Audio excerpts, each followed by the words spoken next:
Welcome to Season 5 of the show. I'm excited to share some news with you about the Queer Spirit podcast community. Until now, we've had a private Facebook group for listeners and a separate Patreon group for backing supporters. As someone who values building queer community and keeping our queer spaces sacred, I've decided to merge and move both groups to a new private community on Mighty Networks. This new space is free from the distraction of advertisements and clickbait, where we can gather together in a virtual community of our own co-creation. There will also be more opportunities for live gatherings like meditation groups, support circles, and virtual sound baths, so stay tuned. To join us in our new space, go to queerspirit.mn.co. That's queerspirit.m as in Mary, N as in Nancy.co. You can also find the link in the show notes. Okay, now on with the show.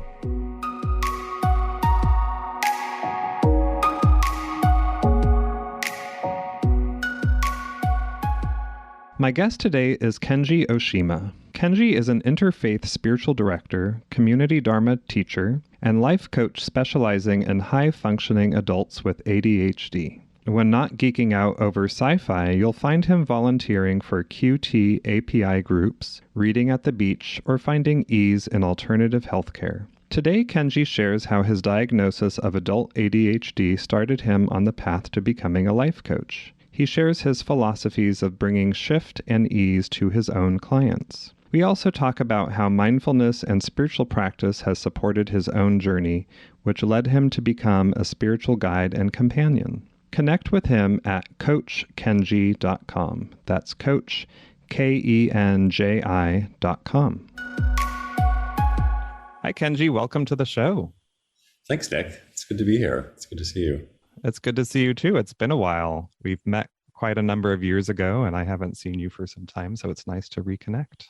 It is. I wonder if you could start out by painting a picture for us of the path you took to becoming a coach. Oh, that's actually fairly easy. About 17 years ago, I got a diagnosis, late in life adult ADHD. And somehow I intuitively knew there was a thing called coaching. And I went on the internet, and as luck had it, I ended up having the business and romantic partner of a gal by the name of Kate Kelly as my coach. And Kate wrote the first adult self-help book for ADHD called You Mean I'm Not Lazy, Stupid, or Crazy?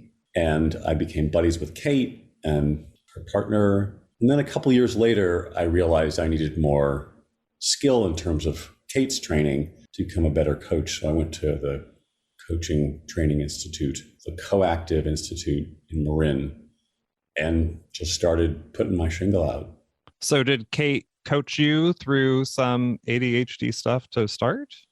Yeah, her and her partner really taught me a lot by both coaching me and training me, that we have a whole set of neurology as folks with ADHD that tend to direct us and also make us really successful in some ways when we can channel it.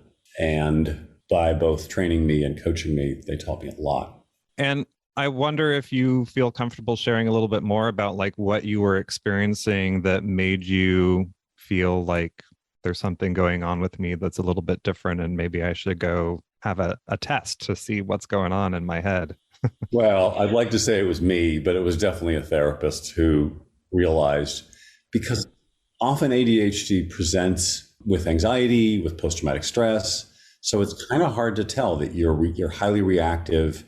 You have a hard time finishing anything, much less a sentence. You're often late. You're often overwhelmed. You might be reacting what might be considered inappropriately. I like to say that I'd be at a party and I'd say something and 6 people would make a face and I'd think, oh, oops, maybe I shouldn't have said that. But also the kind of classic inability to organize or stick with kind of anything. And I also had what I call the entrepreneurial traits, which was once you dive into something, you can be very successful. You have these incredible ideas that are completely out of the box. But it was the inability to really hold a conversation or a relationship or a job, for that matter, that was really difficult. It causes a lot of self-esteem issues, which is one of the problems. So once you got that diagnosis, did you did you have kind of aha moments about your past and your childhood and that kind of thing? It's a complete aha moment when you hear from somebody else what they know that is happening to you and is likely happening to them, because most ADHD coaches have ADHD. And you feel seen in a way in which you never have before. It's a little hard to explain, but that's one of the ways in which you get a diagnosis. An official diagnosis is that they have to look back and have documentation that shows that as a child you had some of these same reactions. And I had a letter from a camp counselor that just described an ADHD child. Overwhelmed, barking out things all the time, can't stick. Often very well liked and very charming, but just a few things. So you mentioned you studied or got trained in coactive coaching, and I don't know a whole lot about different styles of coaching. Can you say a little bit more about like what makes coactive coaching different from other styles of coaching? I think most coaching has a really coactive bent, which is the best way is to talk about what they trained me in. And that's what a good therapist does as well, which is that you dance in the moment. You pay attention to what's happening. You look at your intuition. You ask questions that really help the person better understand themselves and the topic that they're thinking about. You believe and know that the client is already creative, resourceful, and whole and has all the answers. And I'll tell you, that's the thing. After a decade of being a coach, if I ask just a simple short question that probes a little deeper, they will always come up with an answer that I never could have.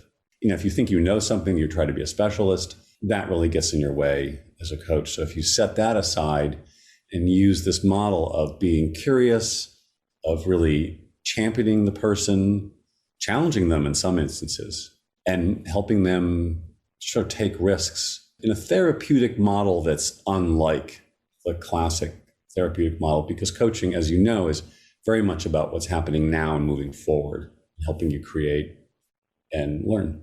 Yeah, I feel similarly with my therapy clients, because oftentimes clients will come in and they'll say like, I just want you to tell me what to do. And I'm just like, well, I can't do that.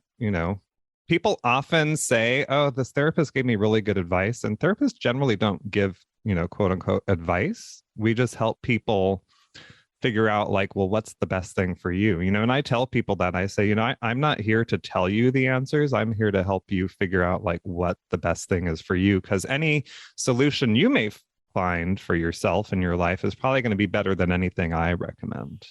I like that. That's actually, you may steal that. Yeah, go for it. Share the wealth. So I've noticed in your website and your copy and stuff like that, you talk a lot about shift and about ease. And I wonder if you can say a little bit about what those two concepts or experiences mean for you in your work with your coaching clients. Wow, thanks for asking. The first answer is I'm not entirely sure, because I think it comes from the Taoist principle of allowing. I came from a Japanese American survivalist background where you did a lot. I mean, here's the solution. You got the degree, you got the job, you kept with it. And I think as folks who grew up in this society, we really are about creating and finding solutions from here. And often we're getting in our own way, because if we can just kind of step back and pay attention to either what's happening with us or with our world, we can see answers that weren't there before. And this, as you know, is like really universal.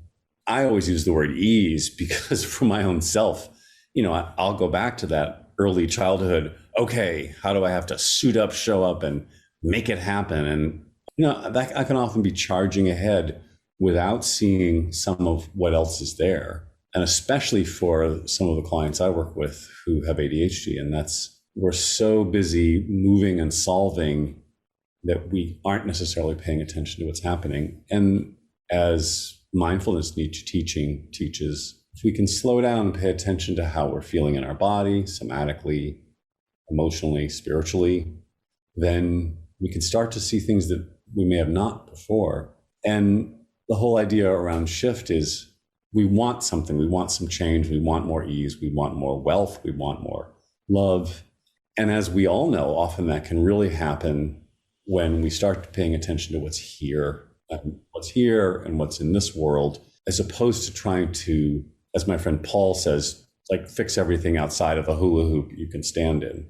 If I stand inside a hula hoop and I pay attention to everything that's in here and really work on that, then shift starts to happen on its own. It's pretty magical. And how, like, what is your own personal experience of ease for maybe those of us who are like, I don't really know what that feels like? I mean, honestly, as a teenager, that meant marijuana and alcohol. As an adult, that meant learning meditation and just sort of starting to pay attention to what's happening. And honestly, life's challenges have taught me to slow down and pay attention, because if I keep on doing it that way, as it said in Al-Anon, if you keep on going to the auto parts store for a quart of milk, you're not going to find it. Uh-huh. I make jokes to myself about, just sort of step away from the computer, go outside, go do that which doesn't come naturally to me, take a walk on the beach.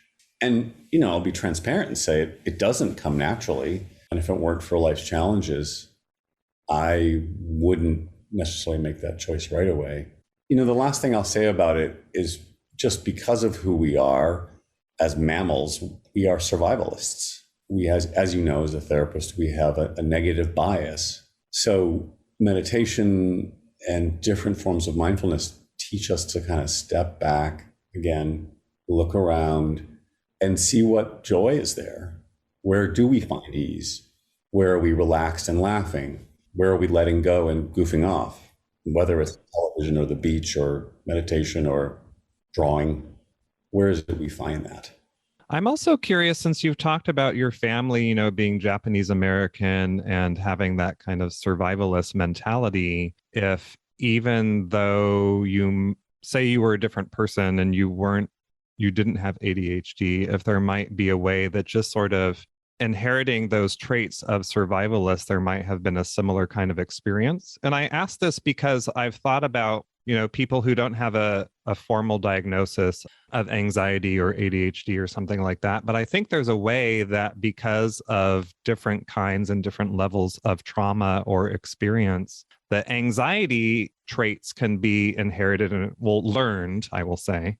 I don't think they're biologically inherited, but perhaps are sort of passed down too. And in the same way, the converse, I think, is also true of learning to slow down, learning to be self-aware, to practice self-care, whether that be mindfulness or walking on the beach or even exercise. But I'm just curious, like, what you might think about if you might have had sort of similar traits that maybe you got from your family, even if you didn't have ADHD. Oh, absolutely. I mean, I'll say that my experience of epigenetics, so the simple story I know is that if we frighten mice and then have them smell roses at the same time, their offspring will be afraid of the smell of roses.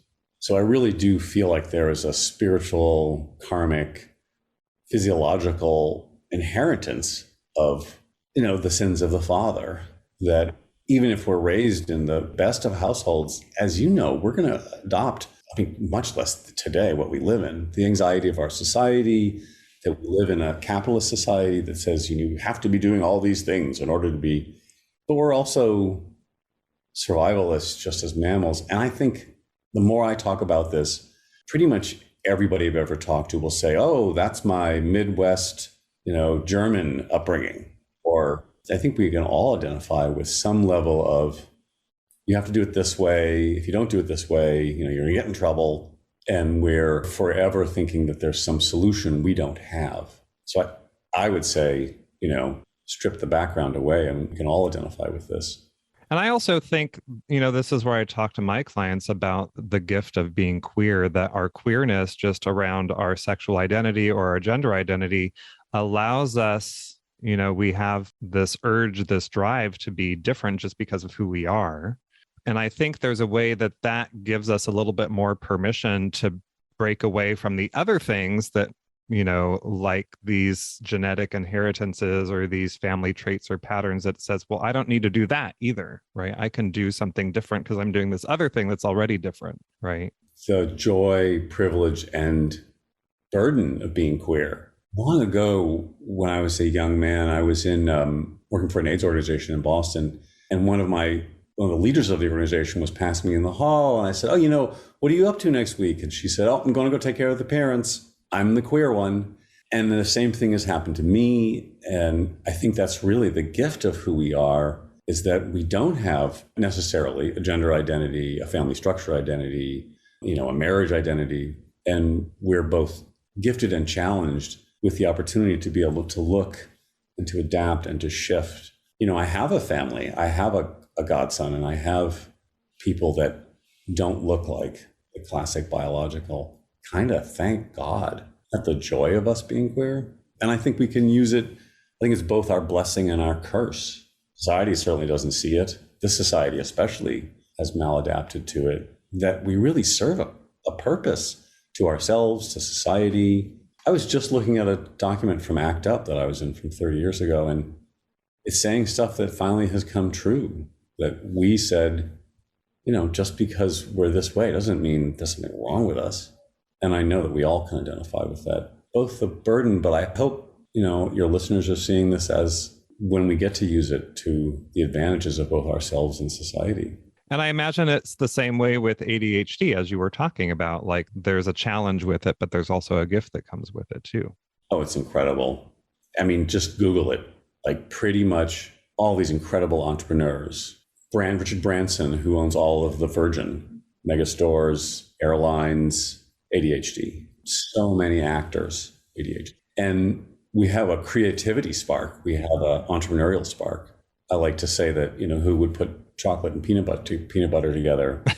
Someone like us, because who cares? Why not? I love it. I adore other people with ADHD. I think we're fun and interesting and weird, and we can be both very chatty, but we can also be very quiet. And we're going to look at and change society, and we do. We keep on doing it. I want to take a quick break to offer you a gift. I work with many queer folks who struggle with self-esteem, self-acceptance, and confidence. And I get it. Growing up queer is no cakewalk. Living in a world filled with homophobia and oppression can take its toll. Having the strength to be your true self can be a challenge. But you can change that. So if you'd like support taking the first few steps, head over to my website and grab the free mini course, The Self-Confident Queer. Just go to queerhealingjourneys.com/confident. This mini course will walk you through 3 simple steps to help you begin to build your self-worth and confidence today. So head over to queerhealingjourneys.com/confident and get the free course today. Okay, now back to the conversation. So going back to your mindfulness practice, was that something that came in through your original coaching to support your own ADHD, or is that something that you discovered on your own? Or it found me sometime in my mid-20s. My brother actually said, go do Outward Bound, the survival training course. And when I popped out of it, I realized, I need to be in therapy. And the first referral I had, she could only see me for like 6 months. And she referred me to someone else. To this day, I don't think he was actually a therapist. I think he was a deep mindfulness practitioner. And he knew and said, I'm going to teach you to meditate. When I asked him why, what are we doing? And he said, we're practicing pausing. And it's that opportunity to start learning, I have a stimulus and I may be having a response. Can I actually watch that happening? So honestly, it came to me, and I practiced from my mid-20s to my mid-30s just by myself. Just sat down every morning, and I still do. I also am what's known at East Bay Meditation as a community Dharma teacher, but I was asked by the community to come and teach. I don't have formal transmission, but as you know, it's just another lens. It's another opportunity to look at, how is it I can practice some sense of mindfulness, mindfulness-based stress reduction, MBSR, or some of the Bay Area classical stuff. Really helps us all, I think. What was that like to be asked to be a Dharma teacher? Frightening.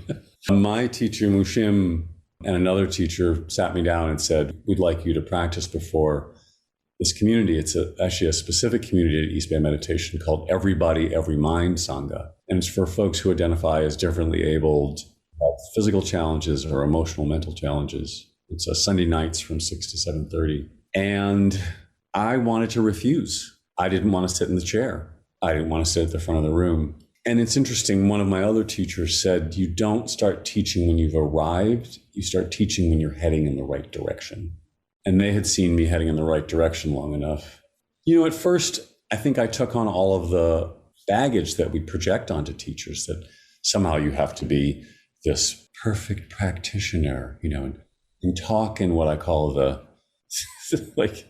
spiritual voice, which is, and then honestly, Nick, I just discovered, bring your hot mess. Other people will like it. They'll understand it. They'll be able to see it. It's honestly still a little nerve-wracking because, you're helping folks out from the teacher's seat. But I think if you bring both the message and the mess, what John Kabat-Zinn calls the full catastrophe, all of us can identify with that. So were you raised in a Buddhist environment, or did that come to you after you started working with this person who said, we're going to do mindfulness meditation? There's that person. I was raised, Annie Lamott talks about how their family worshiped like the jazz musician records. And I was kind of raised the same way. I had two parents who were both Methodist, but they kind of dropped religion when they had kids. I think I was kind of lucky, Nick. So many of us queer folks are raised in religious households where we're beaten with that religion. And so many queer people are just so hurt by religion and spirituality that it doesn't ultimately do us any good. I found my way through some 12-step, through being in Vipassana circles, and just kind of keep on poking at different forms of spirituality until they all started to coalesce into this eclectic soup. So do you identify as Buddhist now? I call myself a Buddhist Taoist theist. I go to a Christian church. I teach and attend Buddhist sanghas. I'm an interfaith spiritual director, and I really find God or goddess in nature. For folks who don't know, there's actually a thing called being a spiritual eclectic, which is we don't find our sense of religion or spirituality in one place, just at church on Sunday, very Bay Area. I would say I'm pretty much the same. I would say I'm a spiritual eclectic. I've heard other people use the term potpourri spirituality. Oh, I like it. So you also have started doing, in the last year or so, spiritual direction work. And I wonder if you can share how you came to that and how that blends in with your coaching work and what that looks like. It happened the same way the coaching did, which is I knew there was this thing called spiritual direction. I didn't quite understand it, but I started asking around. I knew that my spiritual faith was feeling really challenged, and I wanted to know my sense of the divine and divinity deeper. I wanted to have more of a relationship with God, goddess. And I asked around, and someone said, oh, how about this person? And what I found is just like coaches, spiritual directors will talk to you and even offer you time with them that's at no charge, so you can get to know them and get to know spiritual direction, sometimes called spiritual companioning or spiritual guide. And I found somebody who was lovely, and I worked with him, a queer person, for a year or two. And eventually I said, how does one learn how to do this? And he said, funny you should ask. I run a program. And it turns out he founded the Chaplaincy Institute in Berkeley that's all online at this point. And they train both interfaith chaplains and interfaith spiritual directors. I like to call spiritual direction being with the client as they find their spiritual direction. So I trained and recently hung out my shingle, so to speak. And all spiritual directors are required to be in spiritual direction and be in supervision, as well as to be mandated reporters. So I found my way into both being a spiritual director and being spiritually directed by, honestly, Nick, my own sense of my queer spirit and where it was kind of lost and who could help walk with me to find that direction. Mm-hmm. So what was your initial takeaway before you decided that you wanted to do it yourself? That is a great question. Actually, let me ask you this.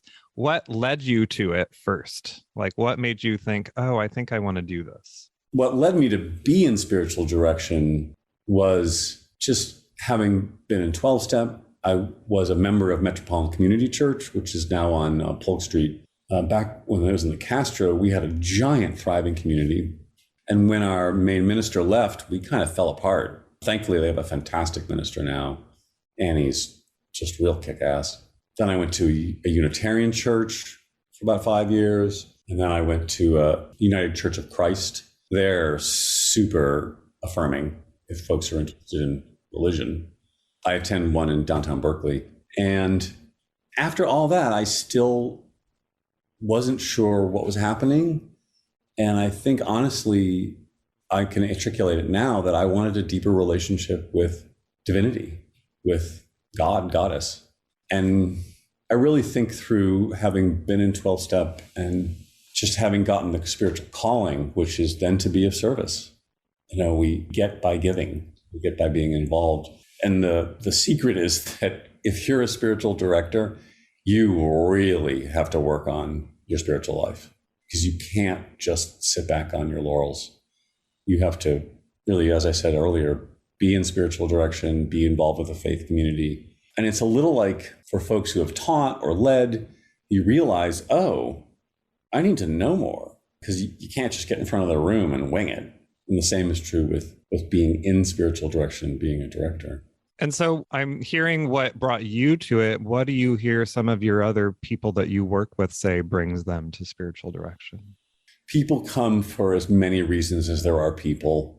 Most of us, I think, come because we want something deeper. We have a sense that there's something missing.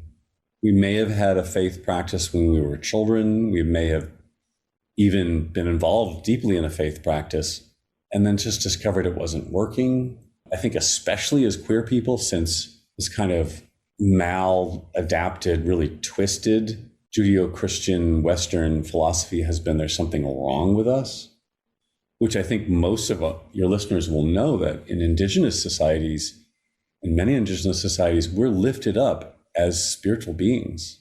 I have a number of clients with bipolar or psychiatric issues, and I point out, if you were in an indigenous community, you would be considered a faith leader. So I think just as a queer person, even though I wasn't told these things directly, I picked them up from the water. And I really wanted to undo that and wring that out. And I'll tell you, it's bizarre. I have a great relationship with spirituality and religion now. So you may have already been answering this question, but I always ask at the end of my talks with people, can you share with us a person, practice, or experience that has supported your queer spirit to flourish? I didn't know that spiritual direction was a thing. And I have to guess that most of us feel really uncomfortable going kind of anywhere near organized religion or spirituality that doesn't say queer or doesn't absolutely speak it out. And I would say being in spiritual direction has been fabulous. The idea around the non-directive interfaith spiritual direction method is that you're with somebody and you're just sort of two folks who are walking in the same spiritual direction. And the spiritual director is really there to be a companion and to help you find your faith and help that evolve through your own curiosities, not through any pre-designed or, the nun with the ruler kind of thing. So I would really encourage people to look up, there's a website for finding spiritual directors. It's called Spiritual Directors International. You can sort, you can list and find queer, people of color, indigenous folks. I like to describe it as therapy for the soul. So I would really encourage folks to take a peek at that, even if it doesn't feel like it's being called to right now. Yeah, and I really like the use of the word companion and guide. I think that's much more suitable. Yeah. Because a director is like someone who's going to tell you what to do, right? They must have coined the phrase 20 years ago, and most of us use it because people know about it, but I really like to define it as moving with that person in their spiritual direction, not telling anybody what to do. And if you get a spiritual director who starts telling you what to do, fire them. If you feel uncomfortable around, as we know, anybody who's doing any kind of queer or spiritual support, if you feel uncomfortable, pay attention to that. Oh, what a treat. Thanks so much, Nick. So where can people find you and learn more about your work? You can find me at coachkenji.com, Kenji, Coach Kenji. I offer like most coaches and most spiritual directors, sample sessions where you can just chat with me. We can do a little spiritual direction or a little coaching, because I guarantee anybody listening that pretty much any coach or any spiritual director is really interested in finding out if the relationship is something that would work. I think most people are uncomfortable talking to somebody new, a therapist, a coach. Buying a car was awful, right? But when you find somebody who is willing to just be with you, and most coaches and spiritual directors are willing to do that, try them out. And welcome to contact me. I'm really happy to pass folks on to other information or other people if it's useful. Great. Well, I'll have the link in the show notes so people can find it there. And thank you for being here today and sharing with us about your work. Thank you for doing this, Nick. I'm so grateful that you continue to do queer spiritual work. It's a blessing. To find the resources we discussed today, find the show notes at thequeerspirit.com. Make sure you don't miss future episodes by following the show on Apple Podcasts or subscribe on your favorite podcast platform. Thanks for listening. Until next time, be well.